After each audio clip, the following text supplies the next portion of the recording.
Hey guys, Logan with Enduro Engineering, here to show you how to install the Enduro Engineering brake pedal tips.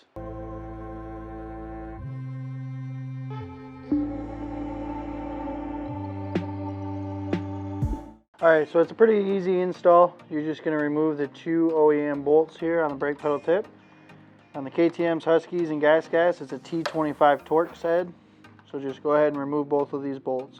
You will reuse them, so set them off to the side. You're going to use them on the Enduro Engineering tip.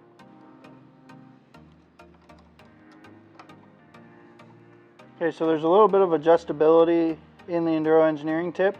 You've got 4 different holes here, so there's 2 different mounting locations. You can have it in the forward holes, so the brake pedal tip's slightly closer to the foot peg, or move it to the back holes, which will push the brake pedal tip forward a little bit.